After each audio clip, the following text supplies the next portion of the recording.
আসসালামু আলাইকুম। Technique easy এডুকেশনের পক্ষ থেকে নবম দশম শ্রেণীর শিক্ষার্থীদের জানাচ্ছি শুভেচ্ছা। আজকের পর্বে আমরা কুমিল্লা বোর্ড 2019-এ আসা একটা প্রশ্ন নিয়ে চলো তোমাদের সাথে একটু আলোচনা করি। কি বলছে দেখো তো, ফুসফুসের সমস্যা। ফুসফুস হচ্ছে আমাদের শ্বসনতন্ত্রের মেইন যে অর্গানটা। এই ফুসফুসে বিভিন্ন ধরনের সমস্যা হইতে পারে। ওই সমস্যা অনুযায়ী আমরা বিভিন্ন ধরনের রোগ হইতে দেখি। প্রথম রোগটা এক্স, কি বলছে দেখো তো, বুকের মধ্যে গড় গড় আওয়াজ হয়, এটা একটা রোগ। ওয়াই আরেকটা রোগ বলছে, যেখানে ভগ্নস্বর মানে হচ্ছে গলা ভাঙা, সাউন্ড ঠিক মতো বের হয় না, ভগ্নস্বর, ঘন ঘন জ্বর হওয়া, এটা একটা রোগ। জেড আরেকটা রোগ কি বলছে দেখো তো, খুসখুসে কাশি হওয়া এবং মাঝে মধ্যে কাশির সাথে রক্ত যাওয়া। খুসখুসে কাশি আর কাশির সাথে মাঝে মাঝে রক্ত যায়। এখন এই রোগ তিনটার যে সিমটমগুলো বলে দেওয়া আছে, এই সিমটম শুনেই তোমাকে বুঝতে পারতে হবে যে কোন রোগের কথা বলছে। আর রোগ আসা মানেই হচ্ছে এটা প্রতিকার, প্রতিরোধ, লক্ষণ আর করণীয়, এই কয়টা জিনিসই। মানে এই রোগ তুমি যে হইছে যে কিভাবে বুঝলা, আর এখন তুমি কি করবা, এই এরকমই তো কথা। যে রোগ হইলে তো আমাদের এইটাই মাথায় প্রশ্ন আসে যে এখন আমি কি করব। তাহলে ওই চিকিৎসা এই কয়টা জিনিসই হচ্ছে রোগের ক্ষেত্রে, এই কয়টা জিনিস পড়লেই হচ্ছে কমন চলে আসে, এর বাইরে আর কিছু আসে না।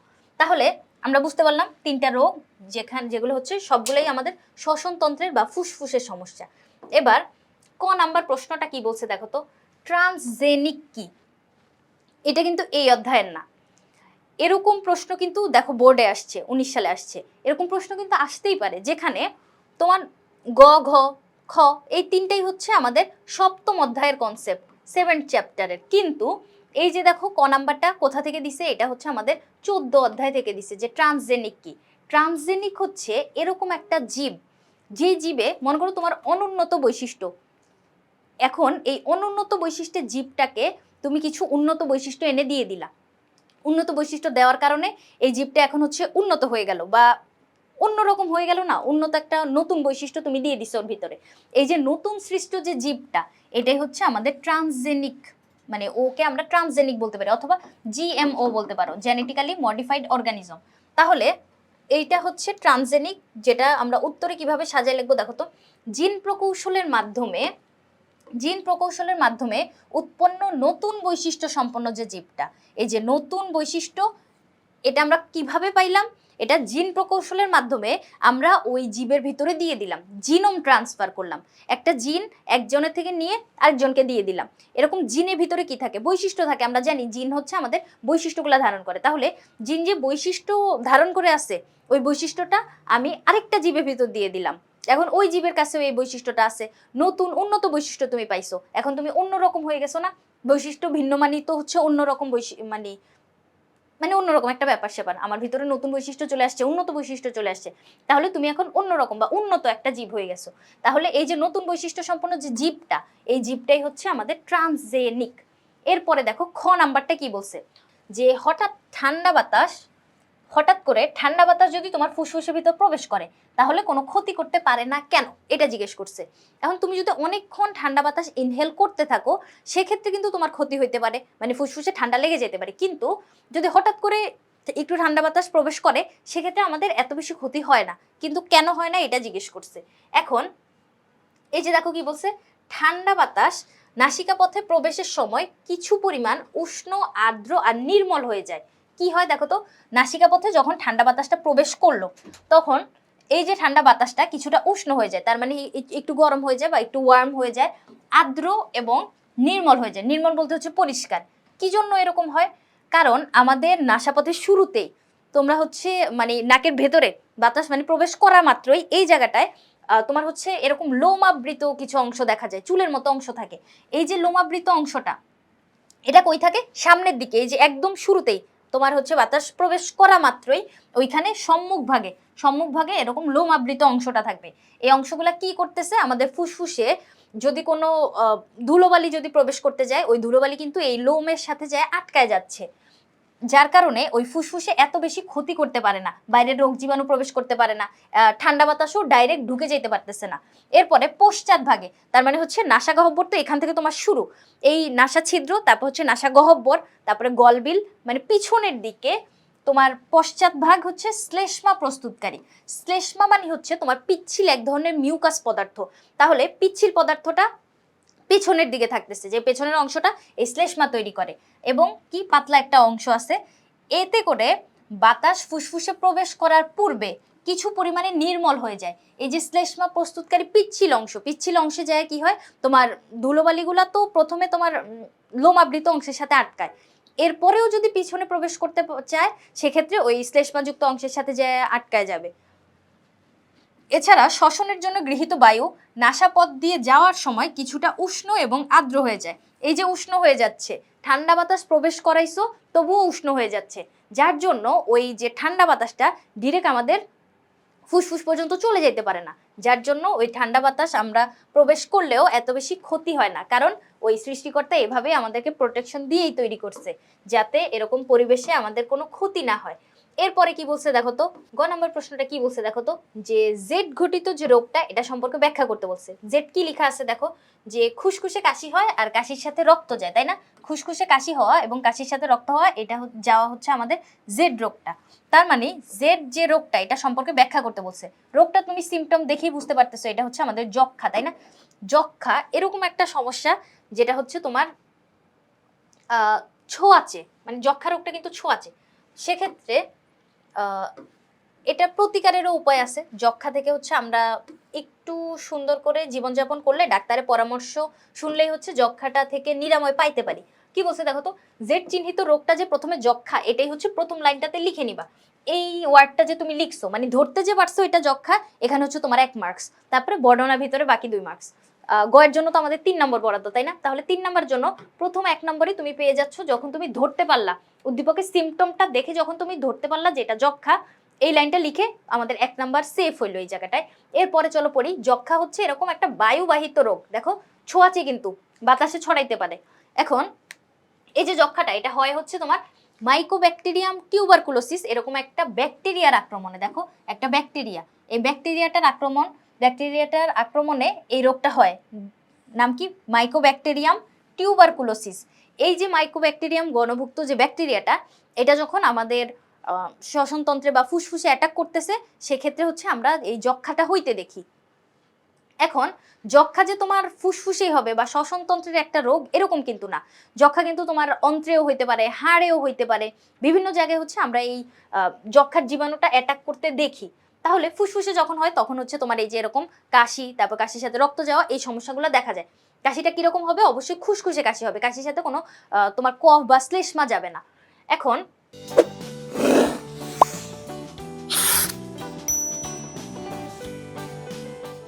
গৃহপালিত পশুদের ক্ষেত্রেও কিন্তু এই জীবাণুটা অ্যাটাক করতে পারে। যেমন গরুর যদি এই সমস্যাটা হয়, যদি এই জীবাণু ব্যাকটেরিয়াটা যদি আক্রমণ করে, সেক্ষেত্রে ওই গরুর দুধ যদি তুমি খাও তখনও কিন্তু তোমার এই যক্ষা রোগটা হইতে পারে, মানে অনেক বেশি ছোঁয়াচে, যেটা বাতাসের মাধ্যমে ছড়াইতে পারে।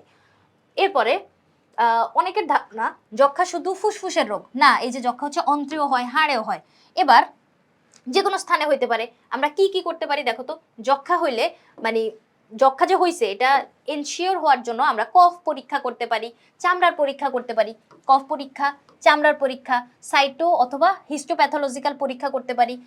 এক্স-রের সাহায্যে এই রোগটা নির্ণয় করা যায়। এখন তুমি বলতে পারো যে যেহেতু কাশি বা হাঁচি কাশির সমস্যা, তাহলে কফ পরীক্ষা করাটা তো ঠিক আছে, মেনে নেওয়া যায়। কিন্তু এই যে চামড়া পরীক্ষা অথবা হিস্টোপ্যাথোলজিক্যাল এক্স-রে, এই জায়গাগুলো তো মানে মানা যাচ্ছে না। কি জন্য? কারণ চামড়া পরীক্ষা করে তুমি কিভাবে বুঝবা যে তোমার ফুসফুসে এই যে হাঁচি কাশির সমস্যাটা আছে নাকি?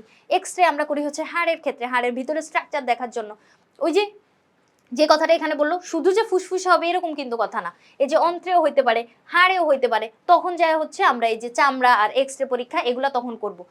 তাহলে কোনো জায়গায়, শরীরের কোনো জায়গায় যদি এই মাইকোব্যাকটেরিয়াম টিউবারকুলোসিসটা আক্রমণ করে, সেক্ষেত্রে আমরা এই পরীক্ষার মাধ্যমে বের করতে পারতেছি। এখন এই রোগটা যদি হয় তখন কি হবে দেখো তো, রোগীর ওজন কমতে থাকবে, আস্তে আস্তে শরীর দুর্বল হয়ে যাইতে থাকবে, খুসখুসে কাশি হবে এবং কখনো কখনো কাশির সাথে রক্ত যাবে। এইগুলো হচ্ছে তুমি সিমটম হিসেবে দেখতে পাবা। আরো সিমটম আছে, এটা হলে কিন্তু জ্বর আসে। জ্বর কখন আসে? বিকেলের দিকে জ্বর আসে, কিন্তু রাতের বেলা, বিকেলের দিকে জ্বর আসবে কিন্তু রাতের বেলা অনেক বেশি ঘাম হবে। আমরা জানি যদি ঘাম হয় তাহলে কিন্তু জ্বর ভালো হয়ে যায়, মানে ঘাম দিয়ে হচ্ছে শরীরের তাপগুলা বের হয়ে যায়। তাহলে দেখো কি বলছে, যে এই যে দেখো রাতে ঘাম হয় আর বিকেলের দিকে জ্বর আসে। তার মানে বিকেলে যখন তোমার জ্বরটা আসলো, ওটা রাতে বেলা যখন তুমি ঘাম দিচ্ছ, মানে তোমার বডি যখন ঘাম তৈরি করতেছে তখন কিন্তু জ্বরটা কমে যাবে। এই জন্য তাপমাত্রা অনেক বেশি রাতের বেলা অনেক বেশি বাড়ে না। মানে তাপমাত্রা অনেক বাড়লে তো জ্বর অনেক বেশি, এটা বলবো না আমরা। তাহলে তাপমাত্রা অনেক বেশি বাড়ে না, কারণ ঘাম দেওয়ার মাধ্যমে জ্বর হচ্ছে কমে যায়।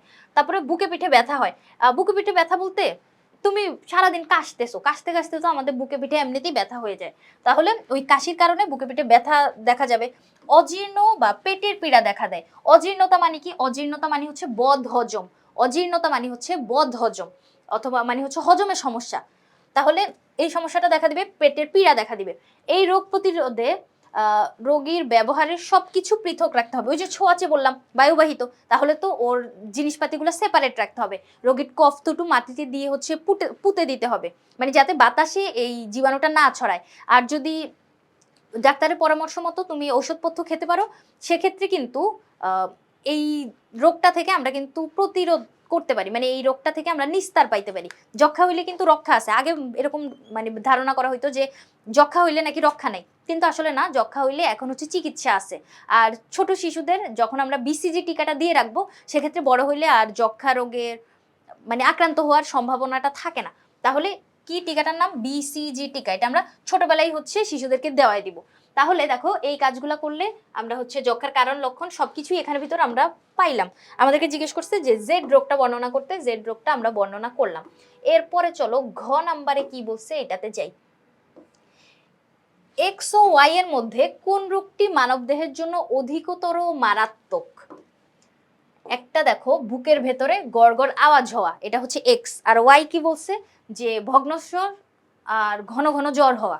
এখন রোগ দুইটা আগে বোঝা লাগবে, না হলে আমি বলবো কিভাবে যে কোনটা বেশি ক্ষতিকর কোনটা কম ক্ষতিকর। এইখানে দেখো বুকের ভেতরে যে গড়গড় আওয়াজটা হচ্ছে,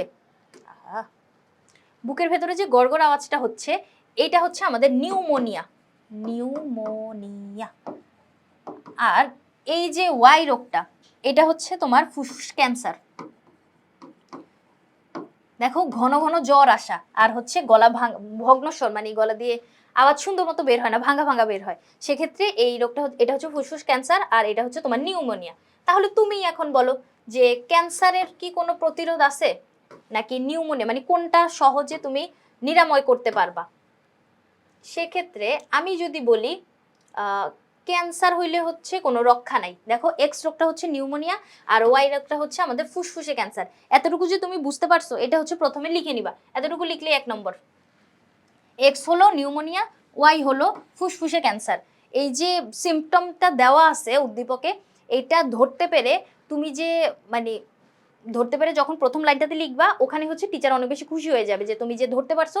এখানে তোমাকে দিবে 1, তারপরে বাকি বর্ণনায় হচ্ছে আরো 2, 3, 4 এরকম। মানে বর্ণনামূলক প্রশ্ন তো এখন টিচারের উপর অনেক কিছু নির্ভর করে, যে উনার মুডের উপর, উনি খাতা দেখার সময় কিরকম মুডে থাকতেছে। কিন্তু এতটুকু লিখলে তোমার 1 শিওর, এতটুকু আমি এনশিওর করতে পারি। তাহলে হয়ে গেল এই দুইটা রোগ আমরা ধরতে পারলাম। মাঝে মাঝে কিছু খাতা এরকম পড়ে, খাতা দেখার সময় আমি যখন দেখি যে উদ্দীপকে যে রোগটা সম্পর্কে বলা হয়েছে, সেই রোগটার মধ্যে, রোগ দুটির মধ্যে কোনটি সারানো সহজ বা কোনটি অধিক মারাত্মক, এরকম করে কথাবার্তা কখনোই লেখা যাবে না। কোন রোগ দুইটার কথা বলছে এটা তুমি ডিরেক্ট লিখে দিবা, অথবা বর্ণনার ভিতর দেওয়া হলো, নিচে বর্ণনা করা হলো, এরকম কখনোই লিখবা না। কারণ হচ্ছে আমি এখন তোমার 1.5-2 পৃষ্ঠা বর্ণনা খুঁজে বের করব যে তুমি কোন রোগ দুইটার কথা বলছো, বা তুমি যে বুঝতে পারছো কোন রোগ দুইটা, এটা আমি এখন 1.5-2 পৃষ্ঠা বর্ণনা পড়ে তো বের করতে পারবো না। এটা তো টিচারকে এক ধরনের টাস্ক দেওয়া হয়ে গেল যে আপনি আমার 1.5-2 পৃষ্ঠা বর্ণনা খুঁজে বের করেন যে কোন রোগের কথা বলছে। তাহলে আমিও নাম্বার এরকম ভাবে দিয়ে দিব যাতে হচ্ছে তুমিও উত্তর খুঁজে বের করো, যে উত্তরের যে নাম্বারটা কোথায় দিলাম খুঁজে বের করো। তাহলে আমরা রোগ দুইটা যে বুঝলাম এটা এখানে লিখছি। এখন ফুসফুসে ক্যান্সার মানবদেহের জন্য অধিকতর মারাত্মক কি জন্য? কারণ আমরা জানি হচ্ছে ক্যান্সার রোগের কোনো চিকিৎসা নাই, বা ক্যান্সার যদি একবার হয় ওইটার চিকিৎসা আজ পর্যন্ত আবিষ্কার হয় নাই বা ঔষধপত্রও নাই। এজন্য ওই ক্যান্সার হচ্ছে বেশি মারাত্মক। আর নিউমোনিয়া যেটা, ওইটা হচ্ছে তুমি চাইলেই সুন্দর জীবনযাপনের মাধ্যমে ওটা থেকে নিস্তার পাইতে পারো। নিউমোনিয়া এটা হয় হচ্ছে তোমার নিউমোকক্কাস একটা ব্যাকটেরিয়ার কারণে। দেখো নিউমোনিয়া নিউমোকক্কাস মিলে কিন্তু নামটা। নিউমোকক্কাস এই যে ব্যাকটেরিয়াটা, এটা হচ্ছে একটা ব্যাকটেরিয়া, তুমি ছত্রাক বা ভাইরাস মনে করো না, কিন্তু ব্যাকটেরিয়া। এই নিউমোকক্কাস ব্যাকটেরিয়ার আক্রমণে কি হবে? নিউমোনিয়া হবে। এই ক্ষেত্রে কি হয় দেখো তো, ফুসফুসে শ্লেষ্মা জাতীয় তরল পদার্থ জমে। শ্লেষ্মা মানে হচ্ছে তোমার পিচ্ছিল একটা মিউকাস পদার্থ। তাহলে শ্লেষ্মা জাতীয় পদার্থ জমে কফ তৈরি করে, কাশি আর শ্বাসকষ্ট হয়। দেখো কাশি আর শ্বাসকষ্ট হয়, দেহের তাপমাত্রা বৃদ্ধি পায়, তার মানে হচ্ছে জ্বর। তাপমাত্রা বৃদ্ধি পাওয়া মানে কি? জ্বর আসা। চূড়ান্ত পর্যায়ে বুকের মধ্যে গড়গড় আওয়াজ শোনা যায়। ওই যে কফ হচ্ছে তোমার এই যে শ্বাস চলাচলের যে রাস্তাগুলা ওগুলাকে হচ্ছে বন্ধ করে রেখে দেয়, যার জন্য মানে কিছুটা সরু পথে মানে পুরা জায়গাটুকু তোমার ব্লক, আর কিছুটা পথে হচ্ছে তোমার বাতাস যাতায়াত করতে পারে। তখন কি হয়? একটা গড়গড় সাউন্ড তৈরি হয়। তখন মারাত্মক শ্বাসকষ্ট তৈরি হয়, কারণ এই যে কফ যখন তোমার গলায় জমতেছে, কফ কিন্তু আবার বিভিন্ন ধরনের হয়। পাতলা বা শুধু শ্লেষ্মাযুক্ত হইলে সেক্ষেত্রে তো সমস্যা নেই, কিন্তু গাঢ় বা মোটা কফ যদি আমরা দেখি, মানে অনেক বেশি ঘন হয়, তাহলে ওই সময়টা ওই কফ যদি গলায় আটকানো থাকে সেক্ষেত্রে তোমার শ্বাসকষ্ট অনেক বেশি হইতে পারে। তাহলে যখন বুকে অনেক বেশি কফ জমতেছে, গড়গড় আওয়াজ হচ্ছে, তখন কিন্তু শ্বাসকষ্ট দেখা দিবে। ডাক্তারের পরামর্শ অনুযায়ী যদি তুমি ঔষধ সেবন করো তাহলে এই রোগ থেকে মুক্তি পাওয়া যায়। দেখো মুক্তি পাওয়া গেল। কিন্তু এখন আসো ফুসফুসে ক্যান্সারে। ফুসফুস ক্যান্সার অনিরাময়যোগ্য। স্যাড, যার একবার হয়ে যায় তার হচ্ছে এটা নিরাময় করার কোনো উপায় নেই। যে কোনো ক্যান্সারের হচ্ছে চিকিৎসা নাই, আমরা জানি। এখন ক্যান্সার হইলে তোমার রক্ষা নেই। যদি একবার হয়ে গেছে, তুমি কিছু নিয়ম কানুন মেনে কিছুদিন জীবনযাপন করতে পারো, কিন্তু তোমার হচ্ছে মৃত্যু অবধারিত। ফুসফুসে ক্যান্সারের প্রধান কারণ হচ্ছে ধূমপান। দেখো তো, এই বয়সের যে ছেলেমেয়েগুলো আসো যারা এই যে 9-10, সেক্ষেত্রে তোমরা কিন্তু মাঝে মাঝে বন্ধুদের প্ররোচনায় পড়ে এরকম ধূমপানে আসক্ত হয়ে যাইতে পারো। এই কাজটা কিন্তু কখনো করবা না। দেখো এখানে ফুসফুস ক্যান্সারের একদম প্রধান কারণ হিসেবেই এখানে বলছে হচ্ছে ধূমপান। ধূমপান যে শুধু তোমার ফুসফুসে সমস্যা করবে এরকমও কিন্তু না। তুমি যখন ধূমপানের নিকোটিনটা গ্রহণ করতেছো, ওই নিকোটিন তোমার রক্তে যখন মিশে যাবে, মানে এই যে অক্সিজেন বাতাস যেরকম আদান প্রদান হয় রক্তের সাথে মিশে যায়, রক্তে মিশে গিয়ে ওই রক্ত তোমার পুরা দেহে যখন হার্টের মাধ্যমে পাম্প করবে, হার্টেও সমস্যা হইতে পারে। আবার দেখো রক্ত ছেকে কিন্তু কিডনি আমাদের রক্ত ছেকে মূত্র তৈরি করে, কিডনিতেও সমস্যা হইতে পারে। তাহলে ধূমপানটা কিন্তু আমাদের অনেক ধরনের সমস্যা তৈরি করে। কোনো বন্ধু যদি এরকম বলে যে আরে বেটা তুই একটা টান দিতে পারোস না, দেখি একটা টান দিয়ে দেখা, এরকম কিন্তু চ্যালেঞ্জ দিলে কখনোই যে আমাকে চ্যালেঞ্জ দিল আমি পারবো না মানে দাও 2 টান দিয়ে দিলাম, এরকম কিন্তু কখনোই করা যাবে না। এইখান থেকে এরকম বন্ধুদের কাছ থেকে অবশ্যই দূরে থাকবা। এই ছোট্ট একটা মেসেজ, এটা অবশ্যই মেনে চলার চেষ্টা করো। এখন এই প্রধান কারণটাই হচ্ছে ধূমপান। এছাড়াও বায়ু আর পরিবেশ দূষণজনিত কারণেও এই রোগটা হইতে পারে। মানে তুমি যদি মনে করো ইন্ডাস্ট্রিয়াল এরিয়াতে থাকতেছো, ওখানে বাতাস অনেক কালো ধোঁয়া, অনেক বেশি ইটভাটার কালো ধোঁয়া, যানবাহনের কালো ধোঁয়া, এগুলো তোমার ইনহেল করাই লাগতেছে। এখন শহরে থাকলে বা এরকম মানে শিল্প কারখানার আশেপাশে যাদের বসবাস তাদের ক্ষেত্রে তো এটা এখন তুমি কিভাবে এড়াই চলবা? যদিও যাদের মানে কারখানার চিমনিগুলোতে ছাঁকনি ব্যবহার করা উচিত যাতে বায়ু দূষণটা কম হয়। এখন ওই পরিবেশ দূষণজনিত কারণেও তোমার এই রোগটা হইতে পারে। এই রোগে আক্রান্ত হলে দীর্ঘদিন ধরে খুসখুসে কাশি থাকে, বুকে ব্যথা হয়।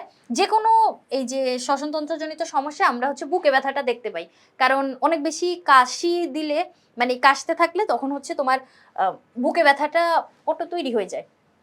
তারপর ভগ্নস্বর মানে হচ্ছে গলা ভাঙা, ওজন কমতে থাকা এবং ক্ষুধা মন্দা মানে হচ্ছে মানে খাইতে ইচ্ছা করে না বা অজীর্ণতাও তুমি বলতে পারো।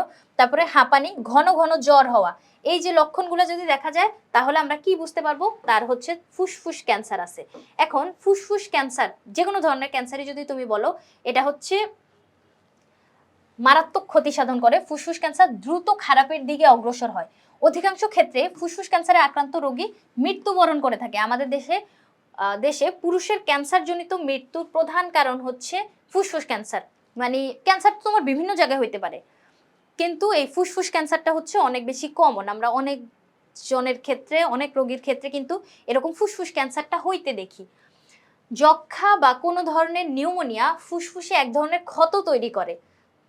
মানে নিউমোনিয়া তো একটু আগে বললাম যেটা নিরাময় করা যায়, কিন্তু ওই নিউমোনিয়া হইলো অথবা অনেক দিন যাবত ধরো তোমার কাশির সমস্যা, মানে ফুসফুসের সমস্যা আর কি, শ্বসনতন্ত্রের সমস্যা, ওই সমস্যাটা যদি মানে অনেক দিন থাকে, সেক্ষেত্রে ফুসফুসের গাত্রে ক্ষত তৈরি হইতে পারে, মানে জীবাণু যেহেতু অ্যাটাক করলো, অথবা অনেক বেশি কাশির কারণে হচ্ছে তোমার, মানে অনেক দিন ধরে যদি কাশিটা থাকে, সেক্ষেত্রে তোমার ফুসফুসে ওই রোগটা ভালো হয়ে যাবে, কিন্তু ফুসফুসে একটা মানে ক্ষতি করে দিয়ে যাবে, যেটা দীর্ঘমেয়াদী, যেটা তুমি যেটা থেকে নিস্তার পাইতে পারবা না।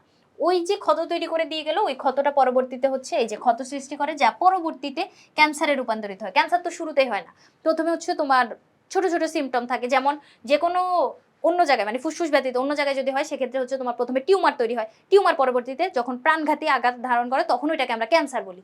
তাহলে এই যে রোগগুলা, ডাক্তার কাছে যথাসম্ভব যাওয়ার চেষ্টা করবা। যে কোনো রোগ হইলেই তো আমরা চিকিৎসকের পরামর্শ নেই। এখন চিকিৎসকের পরামর্শ অনুযায়ী তুমি জীবনযাপন করবা অবশ্যই, যে ঔষধপত্রগুলা খাবা। কিন্তু ক্যান্সার যদি হয়, সেক্ষেত্রে ক্যান্সার যদি একবার বাসা বেঁধে ফেলে দেহের ভিতর, আর কিন্তু ওইটা থেকে আসলে বাঁচা যায় না।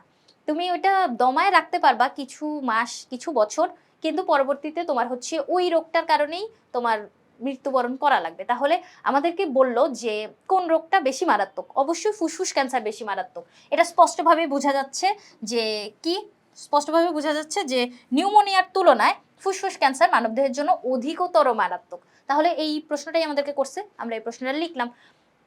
দুইটা প্যারা করে লিখবো, প্রথমটাতে হচ্ছে তুমি একটা নিউমোনিয়ার কথা লিখবা, পরের প্যারাটাতে ক্যান্সারের কথা লিখবা, এরকম করে প্যারা প্যারা করে মানে রিপ্রেজেন্ট করার চেষ্টা করবা। যে প্রশ্নে যত নম্বর, সেই প্রশ্ন তত প্যারা করার চেষ্টা করবা। আর যদি পয়েন্ট করে লিখো, সেটা আলাদা বিষয়, পয়েন্ট করে লিখলে বেশি ভালো হয়। টিচাররা কিন্তু পয়েন্ট করে লেখা অনেক পছন্দ করে, কারণ এত এত বর্ণনা পড়ার ধৈর্য থাকে না, লিখারও ধৈর্য থাকে না। সেক্ষেত্রে পয়েন্ট করে যদি লিখো, তোমার পয়েন্টের দিকে তাকাইলেই হচ্ছে টিচার বুঝতে পারতেছে যে হ্যাঁ তুমি এই এই টপিকগুলো বুঝো, বা এত এত পয়েন্ট তুমি জানো। সেক্ষেত্রে পয়েন্টের দিকে তাকাইলেই হচ্ছে বোঝা যায়, যে ইনফরমেশনগুলো সহজেই দেখা যায় আর কি। তাহলে আশা করি তোমাদেরকে বুঝাতে পারছি সহজ কথাবার্তা, এগুলো দৈনন্দিন জীবনে তোমরা অনেকেই শুনে থাকো। চারপাশে হচ্ছে এসব রোগ থেকে প্রতিকারের উপায়, আম্মুরাও কিন্তু আমাদেরকে বলে যে এরকম করিস না, এই রোগটা হবে, এরকম চলাফেরা করা যাবে না। তাহলে এই কথাবার্তাগুলাই সুন্দর করে পরীক্ষার খাতায় শুধু লিখে দিতে পারলেই হবে। তাহলে আজকের পর্ব এই পর্যন্তই, পরবর্তী পর্ব দেখার আমন্ত্রণ রইল। ধন্যবাদ সবাইকে।